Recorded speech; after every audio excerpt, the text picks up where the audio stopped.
enlève pour parler en votre faveur, vous avez réussi. Que vous avez un beau pays, un pays très puissant, un pays qui peut jouer un rôle énorme au sein de l'Afrique et du monde. Et je vous fais le serment que d'ici la fin de mon mandat, vous allez voir un Congo nouveau, un Congo fort, un Congo puissant et prospère, un Congo qui va parler de l'Afrique à travers le monde entier.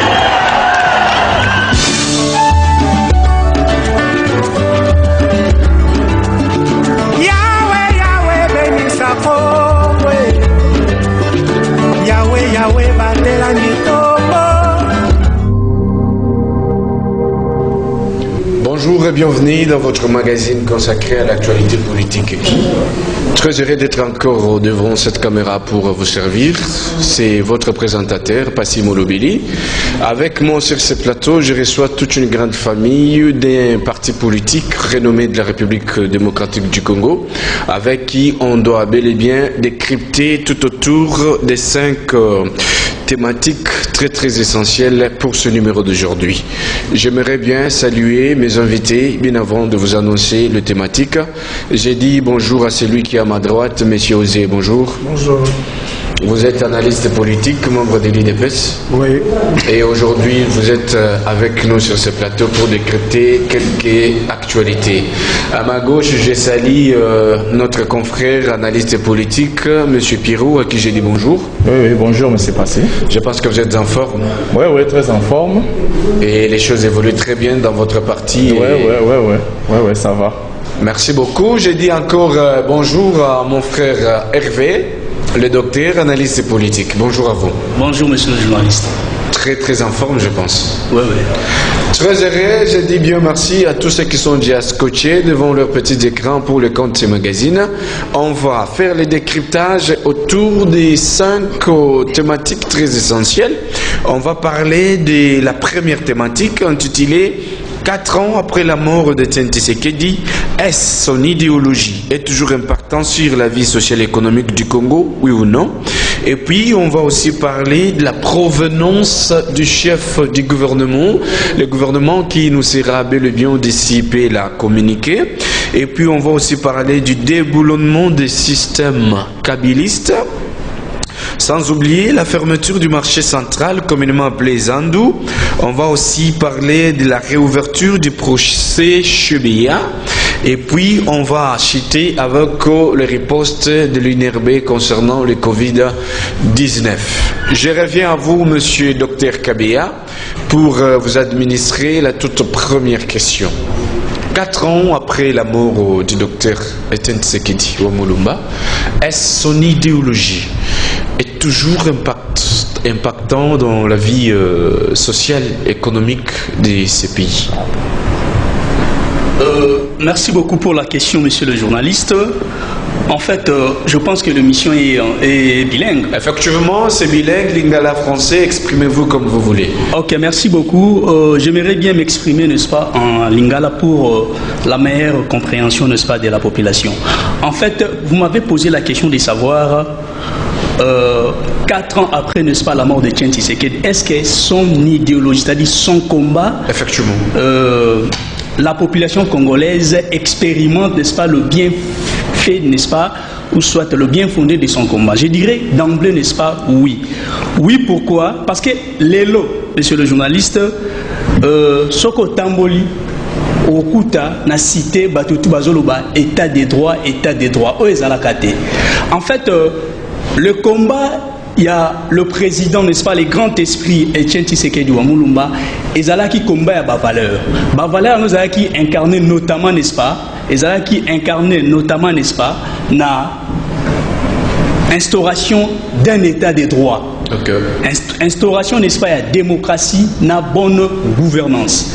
Maintenant, l'élo, n'est-ce pas, nazolo bela mingi état de droit. L'élo état de droit est comme le rôle en Nzembo.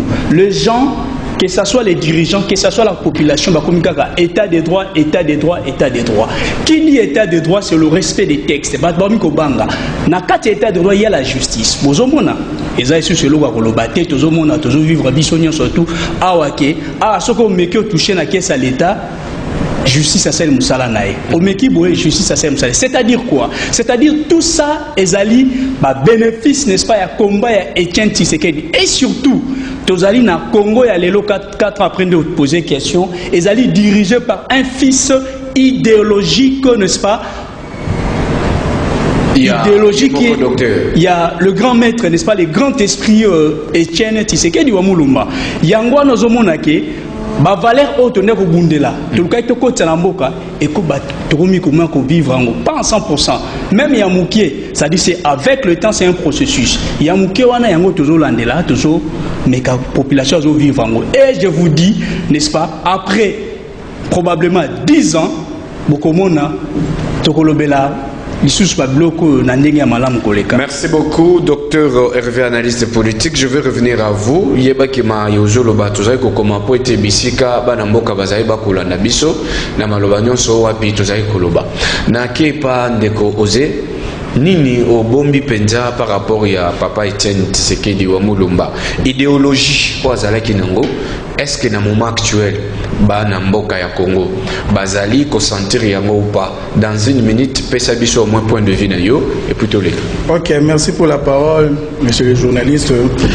Donc, Nazoba Gisana au docteur Aoutikoloba concernant l'esprit et l'idéologie d'Etienne Tshisekedi. Moi, à part l'éducation de mes parents, j'ai l'éducation d'Etienne Tshisekedi en moi. Pourquoi? Parce qu'il a battu quelque chose où il est tellement fort. Autant je suis fier. Après 4 ans, et à l'Iwana, nazo tamboula na ligne na hormis éducation à parents nanga. Nazo ko ajouter na likambonde ko uti ko loba concernant l'idéologie. Au moni lelo tant batu bazo tel état de droit bazo batu mususu bazo comprendre yango pena bien te. Mais biso batu to na idéologie Etienne Tshisekedi na oya pesa biso mikona mikolo malgaza na biso souté on marche avec ça. Ozo mona makambo zo kene mike ozo mona batu bazo kangama batu bazo samba. C'est pour la première fois même mona na République n'a biso mona mutoloko la Vital Kamerhe bakangaye parce qu'il n'a pas respecté certains principes où ils a vie. Donc eza idéologie Etienne Tshisekedi atikeli biso bana mboka to tambo nango vraiment na ndenge ya bien. Biso batupe batozu moi occasion to bimwa libanda mboko tamboli ozotala pena non tango tele Etienne Tshisekedi hôtel idéologie na hôtel na mindele ne bazotambusa mboka na bobi non. C'est monsieur, c'est papa, notre grand frère nyonso to ko lobaza mutu moko azalaki na mayele mingi. Et mayele wana yezo sala ke biso to progresser biso to sala makambu mboka eke liboso. Donc 4 ans après sa mort, moi je me dis vraiment satisfait na oezo kende malé benenge balobaka mboka nyonso makambo kenda malé toza ko bongisa ti to komona ke makambo nyonso ekokoma kitoko. Donc idéologie Etienne Tshisekedi vraiment après sa mort ezaka akati na biso. Merci beaucoup. Nazo signalé na baibazola na biso bana mboka partout où vous êtes que ndeko ya uti ko répondre na motuna na biso son nom c'est monsieur Osé Vidier Azali, analyste politique, membre ya IDPS ya diaspora na États-Unis, plus précisément na Chicago, bipayi Aouti. Je reviens à vous, monsieur Pierrot, par rapport il y a 4 ans après l'Iwaya, docteur Etienne Tshisekedi. Quelle est l'idéologie Oyo Bino Bomoni que jusqu'à présent Ezali qui évolue très bien? Oui. Tozali possède la maca, c'est pourquoi? Parce que déjà, tant Etienne Tshisekedi a koufaki, ezaki désespoir. Désespoir pour les militants et les combattants à UDPS. Tout le monde qui était, en tout cas, c'était la fin, c'était le chaos. Parce que c'est lui qui incarnait lutte Nabiso. Mais nous avons vu, après sa mort, c'est le moment où l'UDPS est venu au pouvoir. C'est le moment où son fils biologique politique, Etienne Tshisekedi, et Félix Tshisekedi, a commis Mokondi Yamboka. Donc, je dirais que en tant qu'un combattant, en tant qu'un analyste politique, Nakoloba était 4 ans après la mort de Etienne Tshisekedi, oui, il n'est pas parti. L'artiste ne meurt pas, il reste et il demeure. Donc, œuvre Etienne Tshisekedi des abisso. Œuvre bato ba osala ke makambo Etienne Tshisekedi bandeki ko luka ezala na kati ya mboka o ezande biso bana ya UDPS. Yango na bendaka mingi matoi na ba mandataire to tindaka na kombo IDPS en tant que ministre conseiller to DG so batindio quelque part ozo représenter kolo na yote ozo représenter tribu na yo te, ozo représenter famille na yo te, mais ozo représenter famille politique na yo eza UDPS. Alors bakuto te kokende ko yiba, kokende ko zwa, kokende ko sala tolingi makambo wana te. Yango 4 ans après la mort de Etienne Tshisekedi wa Mulumba, tomoni vraiment ete musalo ya salaki, lutte o ya salaki, ezalaki lutte ya Moïse. A Memi Bissoti na terre promise, P. Aaron, Oezali Félix Tshisekedi à côté de la terre. Merci. Merci beaucoup. Je signale que émission qui ou bien votre magazine sociopolitique est Zoleka chaque lundi, chaque mercredi et puis chaque vendredi. Rediffusion Ezali mardi, jeudi et puis samedi à partir il y a 14h. Je reviens et pas Docteur Hervé. Na mayocho loba awa sur base à idéologie le défunt docteur Etienne Tshisekedi wa Mulumba. Il y a quelque chose oyo nazozo awa. Est-ce que depuis qu'il est parti, moi nanaye biologique et politique Félix Tshisekedi a eu bâton et un commandement et mboka voire même ya IDPS. Est-ce réellement azo tambola nanzela au papa tika Topé, il est un peu dérouté par certaines réalités ou son entourage. Ndeko Passine, chers journalistes, ma question sur tout Arabi, déjà réponse déjà. Parce que nous sommes sans ignorer. Namboko, le président Félix Fachi Béton, na façon à zomeme Namboka. Vous savez, tout ça qui n'a problème, il y a volonté politique. Nakotala, na façon, le président Félix Tshisekedi Azoko agir. Vous sentez qu'il y a la volonté politique de mieux faire les choses. C'est déjà un point positif. Au-delà de tout, n'est-ce pas, le président Lakisike, ceux qui volonté zali, tokosala X, tokosala eloko Y. Yango tozo mona tozo kende, n'est-ce pas? Nakati ya volonté wana, le président Lakisi volonté réellement que l'état de droit est primé. Tous en a pays au respect à la texte et ça libos au-dessus à bilo konyo surtout. Tous vivre en gros. Excusez, au lobby, état de droit est opprimé, respect à texte. Est-ce que par rapport il y a Batou, il y a la famille politique nous sommes accusés, à violer la constitution et vous dites qu'il y a toujours dans le texte. Dernièrement, il y a eu des problèmes, nomination, il y a un juge dans la cour constitutionnelle, ainsi de suite. Les lotomoni, majorité parlementaire, donc informateur, a identifié majorité dans le Parlement. Mais on a vu que l'informateur a quitté le Sénat. Est-ce que vous ne voyez pas que tout ça est en dehors, il y a un texte, il y a des choses, lobby qui sont respectées, monsieur? Merci beaucoup, monsieur le journaliste. En fait, tant aux autres, état de droit, c'est quoi? Ils ont respect à la texte. Lorsqu'il y a une autorité a une décision en dehors, il y a un texte, qu'est-ce qu'il faut faire? En respectant l'état de droit, il faut qu'il y ait des cours et tribunaux. N'est-ce pas? Mais au soulever le komoko awa lobby, anoma qui va juge en violation à un texte. Mais est-ce que bato bazolo bawana bakenda qui na cour constitutionnelle parce qu'il y a des hôtels à texte, n'est-ce pas? Et réellement, le président de la République a violé la Constitution. C'est ça l'état des droits, ce n'est pas Vani Nandaku ou lobby que le président de la République a violé la Constitution et puis a commis parole d'évangile. Non. Sur la justice qui est au centre, n'est-ce pas? Au Monique, il y a un ça ne va pas, aucune justice. C'est ça l'état des droits. Et ça, c'est Nandaku. Monsieur le journaliste. Alors, n'engagina bakiselo komoko awa na batuba nini ndeto ande koloba wa héritage ya Etienne Tshisekedi.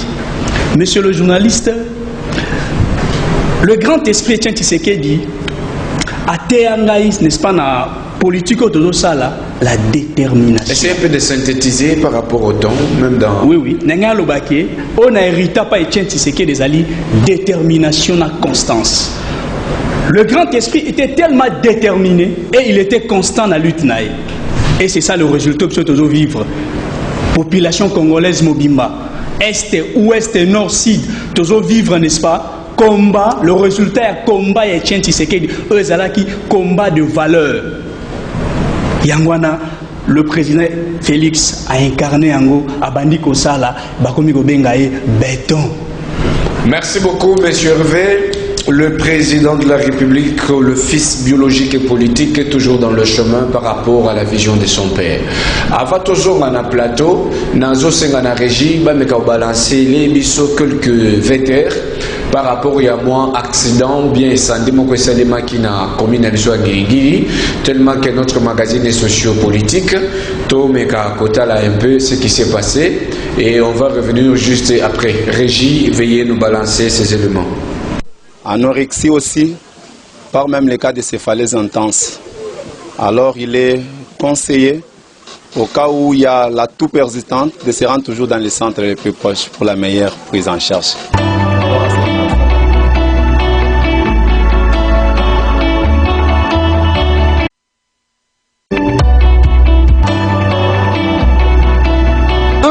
Papa. Papa, tu vends du carboy, moutuka dans les vies de Peli Caraboy. Et Peli la cause d'anine. Tu comprends, pété, et Peli Caramba, Morodari, passe-moi, été. Mais là, c'est quoi, Likama, est-ce que moi, il a un ennemi? Passe-moi, écoute. Ngiri, toza bakami. Na regrette mingi papa. Ngiri commune munene boye tozala bakamion ya mai te.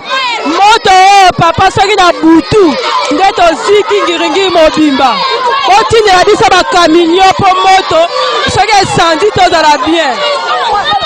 Toyebi te tovandi biso to bana mamelo bana mabende tovandi ka webe babengi biso avec moto to ezopela na musamba toyebi te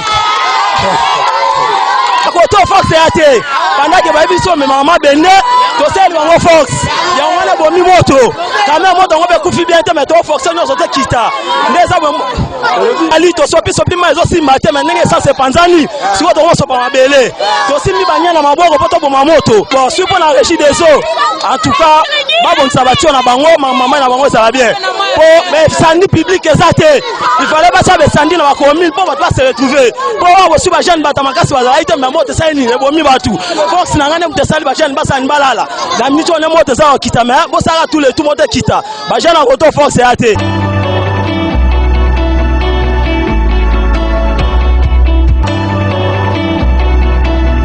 Bateka étant qu'analyste politique, nous avons fait le tour de l'horizon par rapport à la constitution qu'a organisé le président de la République démocratique du Congo. C'est une très bonne idée. Mais alors, les invités, les gens qui sont venus à la consultation ne prônent que pour leur santé financière. Les uns et les autres, vous allez comprendre avec nous que nous ne sommes pas des prophètes de malheur, mais plutôt ces gens-là qui viennent de la Mouka, FCC consort, ils veulent se refaire la santé financière. Or, selon l'idée, le cahier des charges du président de la République, il prône comme objectif le peuple d'abord. Il va assez qu'il puisse consulter pour avoir les idées des uns et des autres, afin qu'il puisse constituer un cahier des charges au profit de la population congolaise. Mais alors, vous allez voir que les gens qui sont venus à la consultation ne prônent que pour leur santé financière et leurs poches. Ils vont venir se disputer des postes et par ailleurs, ils ne vont pas tenir et le président Fachi va annuler leur cahier des charges au détriment de la population qui jadis souffre depuis longtemps. Comme le président de la République avait prôné que le peuple d'abord, nous le soutenons. Nous, au niveau de l'IPPC, nous les soutenons. Nous soutenons cette idée. Nous ne sommes pas des prophètes de malheur. Vous allez... Merci beaucoup na régie na bandi boutio la dawana deux éléments ba balancer mi balem balamoko donc bon comprendre élément et liboso wana tozomi tuna ba saper pompier ya Congo ya Kinshasa baza wapi misala de tio ndenge mutu kepela ki mutu ba numéro na bango za la kate to éviter baza to pe bazate soki baza musala na bango za nini en tout cas to sungana po ete mboka na biso ekende liboso boutio la na pe élément wana de kona biso wana bateka azolo ba par rapport il y a poste où les autres à la primature. Cahier des charges, c'est tout à fait normal. Mais avec Félix Tshisekedi, président de la République, nous sommes tous focalisés sur l'état des droits et les souverains. Il y a peuple, le peuple d'abord.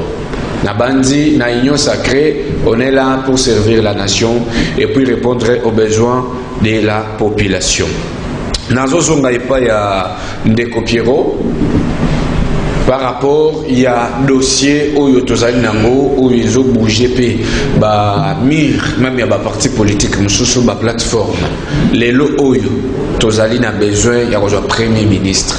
Est-ce que premier ministre ango akoute la wapi parce que to landi awa déclaration il y a CG il y a IDPS alobi aza concerné IDPS aza concerné na dossier oyo.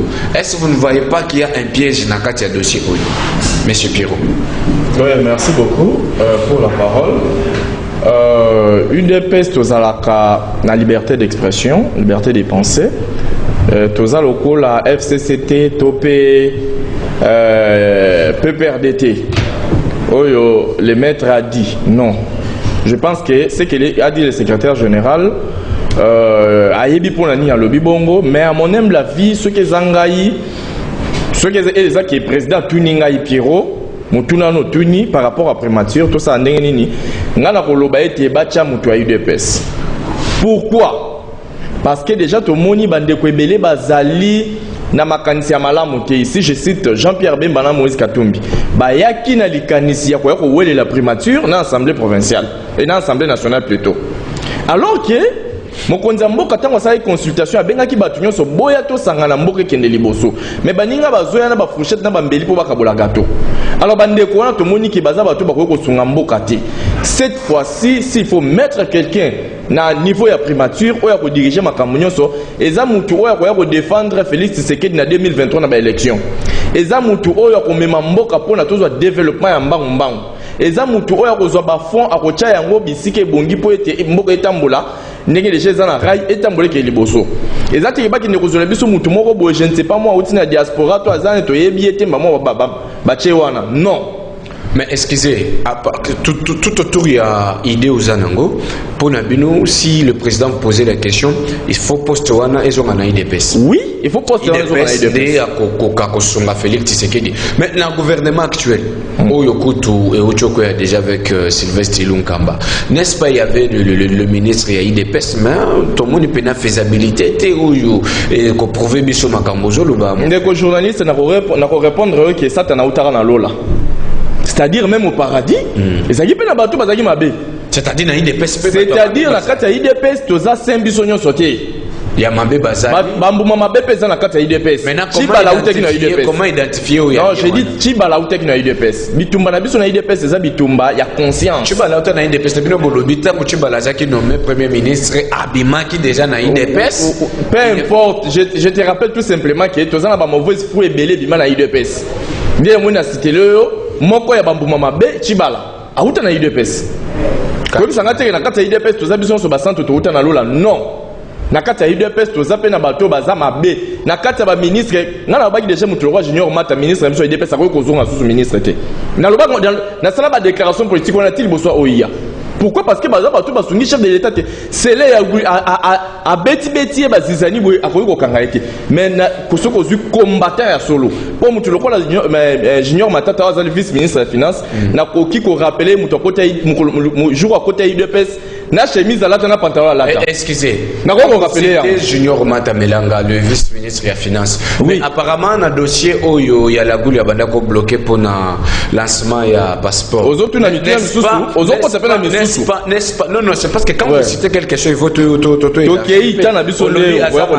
Mais dans le dossier, il y a passeport. N'est-ce pas? Il y a un peu ça qui est une vérité. Mais dans le dossier, il peut perdre ma côté si tu es mais pourquoi est-ce que les lots gratuités et enseignement batu basali ke bafuta batu oya PPRD mutande ko kombola na PPRD bakotisa ya koma enseignant bakomi ko futa yembongo junior mata savait tout ça toza susu na posa ya batu ba okindete akomi ko fanda kwa komi ko zon mwa mbongo na libengana ya fanza kangi muno ko ezaka junior mata te baze belé na sac déjà déclaration politique na baki ba ministre na biso nyonso ya IDPS ya mutema mabe bakokisu ko zonga te bachebana na bango bacheba makangu na bango bacheba bandeko na bango bakokisu ko zonga te. Cette fois-ci le secrétaire général abet à 7e makasi ça ne sera plus encore 80%, 20%, ça sera maintenant 10%. Ndé au ministre reçoit 90% aux en partie. Ça c'est entre parenthèses. C'est comme si entre parenthèses. Mais l'État IDPS va se retrouver depuis. On les a entre parenthèses qu'on se retrouve. Non, même pas qu'on se retrouve, c'est quoi? Là, biso tondo bunda 37 ans de lutte na pouvoir, 3 ans à Macky, ça fait 40 ans. 40 ans ezali marche ya bana ezali na kati ya Égypte. UDPS na bisaka bino ezali église catholique prophétique. Donc na RDC awa ba mende ba na UDPS ba webisalo. UDPS to rabatoma sécurité. Ceux qui simbité to webiso qui simbité. Là Félix a signé na Genève biso to bimaka to baka to simbité à retirer la signature. Donc biso to kana sima batute biso to na sima ya idéologie ya Sphinx Etienne Tshisekedi wa Mulumba. Yango na ko répondre pour biso que ceux qui est engagé ngai babi misa mutu moko na IDPS azo primature a aider mon konzamboka bacha ni ba miyibi nyoso na mona ba sa makelele o lelo ba komi ko loba ba ya pe ba sala na primature naza posa miyibi wana te poso bacha ba miyibi wana to perdre sous 3 ans. Alors mon konzamboka na sepeli po bande ko belé ya otozana ba ngona FCC ba bité wana to tikela mon konzamboka ye moko pona ba bongisi langage ba ba kina ba cahier de charge ba tumbiango. Alors toujours ça politique tu es belé ni to na kata politique. Merci beaucoup monsieur Pierrot mais yeba ke malobo ko loba lelo télévision batu bazolanda bazotala bazomona pe bazoyoka un jour na tikala kotambola pa ministre moko te pona zwa mbongo po ya kokanga keno ayake pa nanga zwa mbongo mutu moko te ko loba ke Pierrot azwa mbongo pa na je suis cadre je suis fédéral na tikala kotambola sika moko te soko se retrouver te nde okomi ko critiquer ba cadre na bino même pas to critiquer cadre junior mata za cadre te za mutu NGT il n'est pas de l'UDPS azali ya NGT mais ali ya UDPS oui mais il n'est pas de l'UDPS si je parle du membre de l'UDPS je suis fédéral azali ya UDPS te maza quand même Tshisekedi. Okay. Merci beaucoup. En tout cas, bao bazo zwabiso nzela ezali magazine qui sociopolitique. Donc itozo koba se kokoba. Nazo zonga ipa ya Dr Hervé. Déboulonnage. Tozo yebate bazo déboulonner nini. Eza tract pesanine. Mais awa on est clair que déboulonnage est un système Kabili. C'est tout à fait normal. Mais façon osko ba comme ko déboulonner oyo. Ozo mona te que communauté moins dictature moko boye net façon kaka raye. Donc ngandenge na zui il faut kaka partout. Donc c'est comme si dictature to mona ki les gars qui et comme ozonga lisusu. Kalezaki bango bino pendenge boye do partout fusaka bino. Comment est-ce que vous trouvez ça? Est-ce dictature, patriotisme ou bien état de droit? Ndeko journaliste ya kolobake biso UDPS tolingi partout biso tozala, ce n'est pas ça. Nous ne sommes pas des dictateurs. D'ailleurs, la question où tu retournes à Ndeko Pierrot, ils ont contredire aux questions de Tuningai. Parce que c'est déjà dans la question de le secrétaire général à UDPS a lobby quant à la nomination du Premier ministre, UDPS a non concerné. C'est-à-dire quoi? C'est-à-dire UDPS a l'unique aux oignons sautés. D'ailleurs, récemment, l'élection où tu as à l'Assemblée nationale, au moment où le président Bimi, où UDPS. Papa Bolobaki qui a la candidat unique pour Boibaki qui a comme président et l'honorable Kabunda Kaboun sera son vice. Comment est-ce que tu as l'élection d'un candidat? Est-ce qu'il y a des élections? Monsieur le journaliste, Tangu, toqué élection à l'Assemblée nationale, Basali appelle y a ba candidature. C'est qui t'a mouta bongisa dossier nae malamu. Ceux qui ont ici dossier malamouté, vous allez écarter. Parce que c'est ça aussi l'état des droits. Il y a des règles. Ils ont régir biso, les règles, le principe. Lorsqu'ils ont respecté un côté, vous allez écarter. Donc, UDPS n'a pas répondre à la question. Tous les dictateurs, tous les n'est-ce pas, tolérants. Et Tolini Tokanganyo sauté. Yango Tototika, Totiki, présidence, n'est-ce pas, et Assemblée nationale. Déjà, position à secrétaire général, c'est la position, n'est-ce pas, officielle du parti. Primature, ils ont concerné Bissoté. Ils ont concerné ce qu'on a. Ils ont concerné par partenaire Oyotozana Bango, n'est-ce pas, na union sacrée. Et par partenaire, on a le président de la République, Akopona, n'est-ce pas, à utiliser, n'est-ce pas, pouvoir discrétionnaire, n'est-ce pas, en dehors de l'UDPS. Docteur Hervé, président Kopona, premier ministre, n'a pas partenaire naïe. Ce qu'il est le partenaire Wanaza dehors, il y a UDPS, a échoué 3 ans au peuple azul et la Lissoussou, Makambosimité. Les présidents Kozonga Lissoussou, na union sacrée, deuxième volet, ou bien vous avez dégagé. Ndeko journaliste, Nazo Bisayo, Kanga Dati Alelo. Le président de la République, Félix Tshisekedi, avant de raisonner, de réfléchir, Moukola Robimi, c'est la biso premier ministre. et vous avez le premier ministre Oyakoya, n'est-ce pas, pour répondre à des défis européens de faire face nango. Défi majeur et ali social. Et nous allons vivre, c'est pas que tu vivre le col à Batbazana, non, soit tu n'est-ce pas, comme on a que Nzela et Fungwami, Bafungoli Biso Nzela pour vivre malamu. C'est ça le premier ministre Azoya. Oh, Biso Tozo Zelaye. Non seulement car le premier ministre, n'a pas ministre Obako accompagné. D'ailleurs, Obako a mandaté pour le compte de l'IDPS. Biso Moko, n'est-ce pas? Ma membre va combattre à UDPS, donc veiller sur Bango. Ministre à Komeka, à Komona Biso Nanzela. Mais tant que Oyokin de Kopira a dénoncé Bango. Non, tu as déjà qui processus te déclenché qui les autres sont résultat nango. Et nazo ebisayo tous ces ministres wana on va travailler malam muté ba vous allez écarter. Président quoi ndeko Pierrot déjà bandi ko ebisabino a cité ba comme monsieur. Mais ba comme belé. Ce que tu as cité bango sikoya. Hein? Netina ni monsieur. Non, nazo biso ke ba comme belé na ko banda ko cité ba e belé o kokate o bola santika o ebisanga tika. Mais nazo bisayo parmi ces ministres là ba msu ba désavoué qui certaines mesures toza qui n'a parti et toza toyebi bango. Et le président de la République, chef de l'État, Fatou Béton, Ayebi, parce que ça les logos étaient foutés. Merci beaucoup, docteur Hervé, na comprendre Bissika Bouzali. En tout cas, magazine qui avec Passi Molobeli, Tozo Lobela Mboka, Tozo Lobela Peba Mboka. Na Kinshasa, na Congo, misala comme tel y a bien exaté. Ba Congolais bazo vivre na taux du jour. Koza bao bazo teka, koza bao babi makatongo pour que na soir deba na bazo lipa. Mais awa bisika batoyo bazo elaka mwa lipa bakangi marché central ya Zandu. Batoyo bako vivre ndenge nini. Batoyo bako bika ndenge nini. Basali ba déclaration, basali ba marche, mais aussi mbakaka te. Mais Tozo ibate. Toyo ki awa keno il faut au moins 15 mois pour que Basilissa Zandu. Na yebite. Docteur Hervé, je reviens à vous. Dans au moins 1 minute. Est-ce que vous ne voyez pas que tant que Bakangi Zandu, et la façon dont le peuple s'est soulevé contre le président de la République, parce que Michel les athées, Zandu ne bisika biso toujours la lipa. Wana nazolo bana kombo peuple. Je ne sais pas. Merci beaucoup de journalistes. Avant de répondre à la question, question moi au les cas qui au PCNA temps pendate à répondre à la question sur le déboulonnage.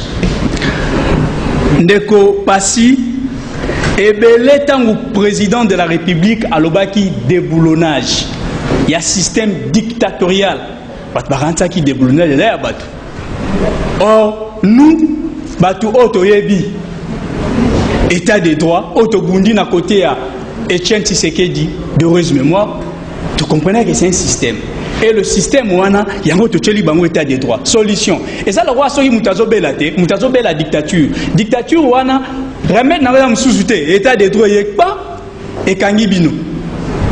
Il y a un déboulonnage. C'est-à-dire remettre dans l'état de droit. Bah, texte, c'est au tché. Au salibou, état de droit, Kangibino. Mais, les Kambang, on a un problème, les Kana. Na marché central. En fait, au sein de gouverneur de la ville de Kinshasa, a géré, n'est-ce pas, problème wana na sagesse n'y a pas intelligence.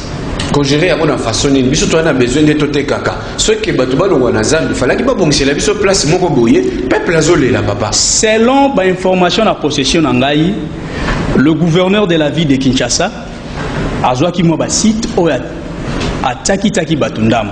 C'est vrai qu'ils ont passé, parce que les gens de Zala qui marchaient à Mounene, c'est vrai qu'ils ont passé. Souci Pezali, Yakobongisa. C'est pourquoi ils ont dit que sagesse et ça là, intelligence et ça là, et je crois, n'est-ce pas, l'intelligence, la sagesse, il y a gouverneur de la ville à Kinshasa, à Koluka Kozwa solution, n'est-ce pas, na calme, na bateau tout bazali kuno bazo koteka, parce que faut faut que ba misala ezate hein misala ezate ba maman babimaki ba papa babimaki ba jeune babimi ba ke ko luka ne fils que quelque chose ko pénaliser bango za pe passi mais total la paix tout changement et ya kapé lisusu na moi passi faut tout souffrir faut tout vivre pour changement yango na sengi na gouverneur à ville à Kinshasa n'est-ce pas ata likambo na moi sagesse et intelligence. Merci beaucoup. Le message Nabandi et Kokoma bien, Nabisika, les goûts Vazali, Gentini Ngobilambaka, par rapport à la revendication à la population. Il n'y a qu'un roi pour le peuple et aussi un peuple pour le roi. Nibe Kozali, mais Yokakape, Banaboka, Nenge Bazali Kolela. Tozo Koba Awasiko, Nazozo Ngaipaya ya Ndeko Oze. Par rapport à dossier, il y a riposte. Il y a Covid-19 dans la République démocratique du Congo, organisation il y a INRB. Awa l'église batubazo kota na batera c'est tout an par-ci par-là, mais classe c'est zongate. Et comment est-ce que vous trouvez ça l'organisation il y a INRB pour le dossier il y a Covid-19? Ok, merci beaucoup monsieur le journaliste pour la parole. Mingi na kolinga pena loba parce que na moi bando balwa mingi ngai pena na muna ko pesa nga na pesio quand même de yango nde faut pesa ngai penza maloba na loba malamu concernant makambo ya déboulement onde kwa uti ko loba vous savez lorsque on veut corriger des erreurs il faut supporter aussi ba loi o ezo frapper bato tant mutu loi ezo frapper et ça la passe mutu nyoso so ba oyebise loko emso alingaki mingi to eloko moka kangamaki na mingi oyesaki ya mabe tango bazo corriger mutu et ça la passe il y a des choses bande ko lukana mboka na biso petit à petit il faut ko linga ko arranger ngo malé to supporter ndeko docteur to lo malamu il y a des choses ezalaka tango zo lingo ozo yango il faut aussi on dit mo souffrir te zando oui bakangi l'idée est bonne ya okanga mais tant que le gouverneur Yamboka la biso Gentini Ngobila habite to kanga même sous ba site mususu ko permettre biso lobi batubaya bazala malamu maladie peut-être se propager sous souté to ka Ebola ou maladie kilikili DM sous to lingaka ko zwa les mal la patience que eloko moko même sous ces ko toucher vie na biso mais to pesa péton na makambu o ezali ya malamu concernant gérance il y a INRB ndenge to tuna ngai question pour la Covid 2019 c'est vraiment malheureux. C'est vraiment malheureux comme on a gérance au bandeko na biso il y a INRB bazali ko sala na o concerné Covid 2019 c'est honteux. Namboka munene lokola biso, namboka ya Valère lokola biso, namboka un président Fachi Béton au biso to soutenir avec toutes nos forces au mona au outil voyage joyeux bazo kangabino na conteneur wana et cause à conteneur peut-être il y a 20 personnes. Mais imagine oui, au commis bazubino même sous. Merci beaucoup na aéroport ya Njili. Je suis arrivé to zayeme na ba mission mususu ya Kofi wana to komi, ce qui est grave. Bazo pesa ba valeur na ba mission ya Kofi ba leka ba sesa ba tesa na te. Biso ba na mboka o peto yé. M pour nous investir, M pour nous soutenir sur le président, M pour nous aider la population na marambo etali boko luka. Bomoni bokomi bakangi bino na conteneur. Et les conteneurs ça fait tellement choquer. Je me dis au continent conteneur wana bokabakangi type moraza wana azukadena quoi bakangi conteneur. Ce que je me demande mais non tant bozo ba que toujours lutter pour la Covid 2019. Bande qu'on a vu ça INRB. Tant qu'on a vu ça dans un conteneur wana et surtout moi qui avait payé. Moi j'ai payé $45 depuis Chicago une application à Bango. C'est facile même à faire. Au cousu application, au rempli, au check-out bancaire non bakatimbo directement. C'est facile. Mais à ma grande surprise au commis, oh là qui ça même Bango qui est résident na yango yo, botala OT. C'est vraiment honte. Et en plus les gens sont tellement tassés dans kati ya conteneur et ils sont même passés. Covid malade, tu trouver solution. Non, ce n'est pas ça. On pouvait même créer des salles d'attente. Maintenant, idée nous ça. Non, idée nous ça. Il faut créer des salles d'attente qui permettent une espèce de distanciation. Mutaza musika na yo. Et ça va côté où vous avez entasser, ce n'est pas bien. Moi j'étais même essoufflé dans le conteneur. Voilà, imagine que au outil bamboka mususu yeba kangomba mona conteneur moko o ezo sala tellement moto na kati na yebite soki solution na bango bamona ki yangwana. Vraiment pour citer bandeko ya INRB bo sa makasi bo créer biso ba salu eko pet. Na bo idée na bino wana te. ya osala biso ba test ya komona ba résultat la biso ezali malamu kasi boluka espace ezali munene ko permettre ba ndeko nyonso bazo talibanda mboka balakisa bino ba résultat ou soit basala test wana sur place et osala malamu mingi. En tout cas, grand merci. Je tiens à remercier Baonyo Sobalanda Kibiso na bandi tozadia na suka. Je donne 5 secondes pour na moi liloba ya suka, juste 5 secondes et puis nous clôturons. Je commence avec docteur. Merci beaucoup, monsieur le journaliste. Liloba suka na koloba boena kosenga na président de la République. Oazo a otozozela na primature azwata na ye. A usé n'est-ce pas na pouvoir discrétionnaire na ye. Oyo constitution n'est-ce pas épessier. Abimise la biso oazo rwana pour na répondre à ba défi n'est-ce pas. Il y a peuple congolais. Merci beaucoup, Topesi. Merci, Nabaino Sobalanda Kibiso. Papa Osé, Lilo Basuka, 5 secondes. Ouais, Nazo Senga Pena, président de la République, Nathalie Camara, mon président Fachi Béton. Prends ton temps, même l'église, avant pour na pasteur, avant pour na église, bah je rappelle tant muto ni na rotam sa idéologie église, la doctrine église, na ndenge sengeli. Luka biso muto a rozana idée na yo azana vision na yo esa kemboke kende liboso monsieur le président. Merci beaucoup, Wana Nganabino, Tomonani, à la prochaine. Nabanzi était invité Bazala Kimisato, tellement que t'as et coquille déjà, on ne peut pas faire autrement pour ne pas avoir de problème avec l'administratif. J'ai dit merci, Nabaïnion Sobalanda Kimiso, pour qui, donc vous ne tirez pas dessus. Désormais, suivez votre magazine. Les numéros sont affichés là en bas. Contactez-nous pour la promotion de vos produits et de tout ce que vous faites. Je vous dis au revoir. Pour parler en votre faveur, vous avez réussi. Que vous avez un beau pays très puissant, un pays qui peut jouer un rôle énorme au sein de l'Afrique et du monde. Et je vous fais le serment que d'ici la fin de mon mandat, vous allez voir un Congo nouveau, un Congo fort, un Congo puissant et prospère, un Congo qui va parler de l'Afrique